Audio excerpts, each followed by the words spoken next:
तो दुनिया का सबसे बड़ा धार्मिक आयोजन जिसमें देश दुनिया से विदेशी मेहमान लगातार पहुंच रहे हैं, लेकिन खास बात ये कि अब प्रधानमंत्री नरेंद्र मोदी भी प्रयागराज पहुंचने वाले हैं और वहां पर स्नान करेंगे, यानी कि आस्था की डुबकी लगाते हुए नजर आएंगे। न सिर्फ प्रधानमंत्री नरेंद्र मोदी बल्कि मोदी कैबिनेट की भी वहां से जो तस्वीर है वो देखने को मिलने वाली है। इसके अलावा बात करें राष्ट्रपति की, उपराष्ट्रपति की, उनका भी कार्यक्रम तय है।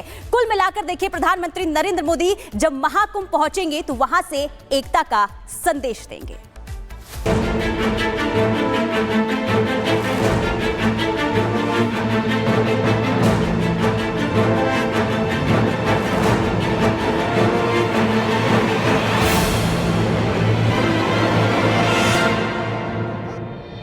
144 साल बाद महाकुंभ का संयोग बना है, तो हर कोई महाकुंभ में आस्था की डुबकी लगाना चाहता है। बीते दिनों रक्षा मंत्री राजनाथ सिंह महाकुंभ में स्नान कर चुके हैं, तो अब प्रधानमंत्री नरेंद्र मोदी भी बहुत जल्द प्रयागराज पहुंचकर गंगा स्नान करने वाले हैं। सूत्रों के हवाले से खबर है कि प्रधानमंत्री नरेंद्र मोदी अगले महीने 5 फरवरी को प्रयागराज का दौरा कर सकते हैं। प्रधानमंत्री के दौरे को लेकर संगम क्षेत्र में तैयारियां भी शुरू हो चुकी हैं।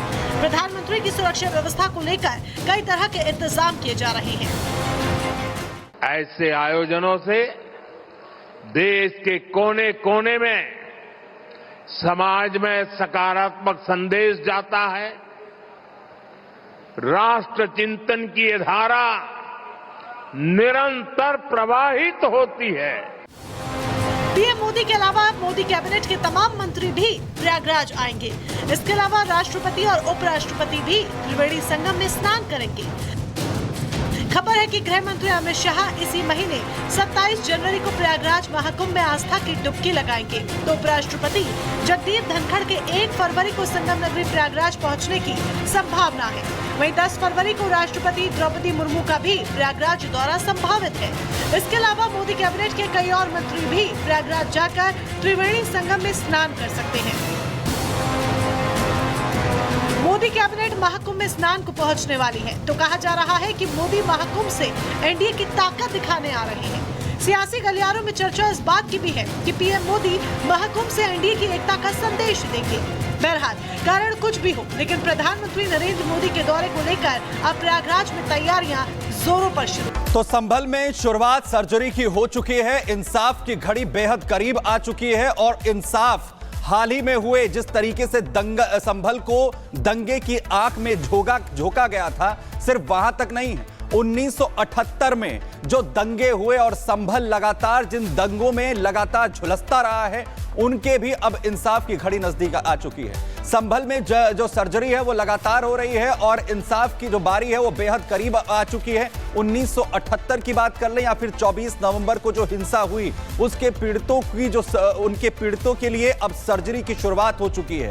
योगी पूरा प्लान यहां पर कर चुके हैं। तैयारी इस बार और भी ज्यादा चौकस है, जिससे किसी भी तरह से कट्टरपंथी या उपद्रवी किसी भी तरह से हालात को ना बिगाड़ पाए। एक पत्ता तक नहीं हिलेगा। तो कैसे अब इंसाफ की घड़ी नजदीक आ चुकी है, यह अब आपको बताने की यहां पर कोशिश करते हैं। दरअसल 1978 में हुए संभल दंगे की फाइल अब योगी फोर्स की टेबल पर दरअसल पहुंच चुकी है।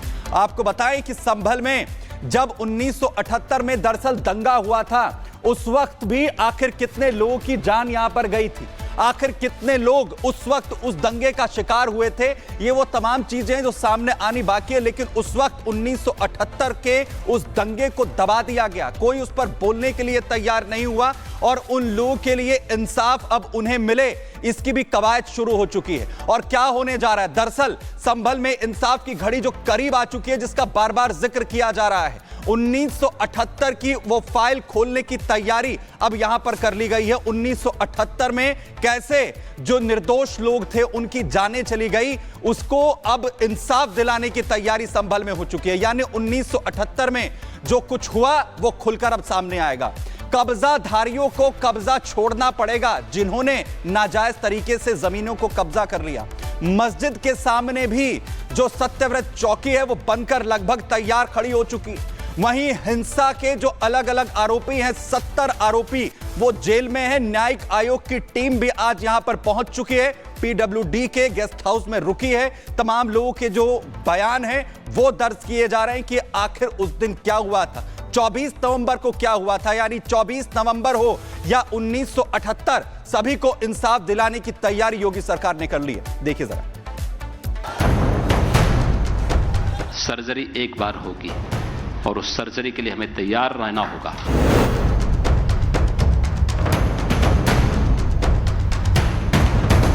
जो मंदिर आज निकल रहा है 1978 से, इन लोगों ने कभी खोलने नहीं दिया उस मंदिर को।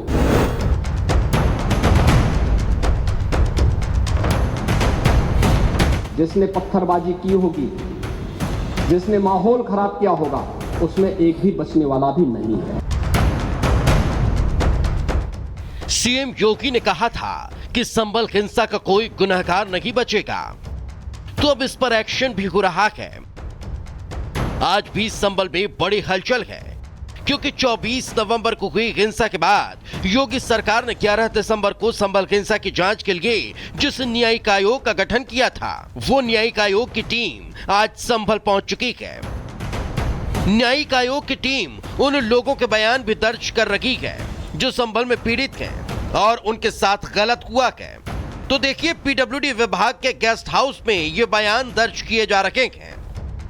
प्रशासन ने लोगों से अपील की है कि जिनके पास संभल हिंसा से जुड़ी कोई भी जानकारी है, वो न्यायिक पैनल के पास आकर अपना बयान दर्ज करवाएं। ये भी कहा गया है कि अगर किसी व्यक्ति को कोई शिकायत करनी है तो वो भी अपनी शिकायत दर्ज करवा सकता है। वहीं इस मामले में लोगों को यह भी रियायत दी गई है कि अगर कोई व्यक्ति किसी डर से अपनी शिकायत न्यायिक टीम को बता नहीं सकता तो वो लिखित शिकायत भी जाकर दे सकता है। न्यायिक जांच आयोग की टीम जो है संभल पहुंच चुकी है। तस्वीरों के माध्यम से मैं दिखाना चाहूंगा जिस जगह पे 24 नवंबर के दिन हिंसा बढ़ती थी, उस जगह पे जो है निरीक्षण करने के लिए जो है जांच आयोग की टीम यहाँ पर मौजूद है। तो एसपी, एडिशनल एसपी और कमिश्नर के जो अधिकारी हैं वो यहाँ पर जांच आयोग की टीम के साथ मौजूद हैं और बाकायदा पूरे हिंसा वाली जगह का निरीक्षण करते हुए नजर आ रहे हैं। न्यायिक आयोग की ये टीम शाम 4 बजे तक संभल में रुकेगी और लोगों के बयान दर्ज करेगी। लेकिन न्यायिक आयोग की टीम पहुंची है तो तमाम लोगों में खलबली भी मची है। खलबली इसलिए मची है कि कई कट्टरपंथी तो इस बात से डरे होंगे कि कहीं उनकी पोल न खुल जाए। संभल हिंसा के 70 आरोपी जेल के हवा खा रहे हैं। 60 से ज्यादा आरोपियों की पहचान कर ली गई है, लेकिन अभी तक वो फरार हैं। चाहे महिला हो या पुरुष, पुलिस कार्रवाई करने में कोई लिंग भेद नहीं कर रही। जिसने भी पुलिस टीम पर हमला किया था, उन हर एक का इलाज हो रहा है तो खलबली भी मची है। खुदाई में मूर्तियां निकलने से कट्टरपंथी परेशान हैं, तो अवैध अतिक्रमण हटाकर असली मालिक को उनकी प्रॉपर्टी सौंपी जा रही है। इससे भी कब्जाधारी बौखलाए हैं, लेकिन संभल का एक एक आरोपी अच्छे से जान चुका है कि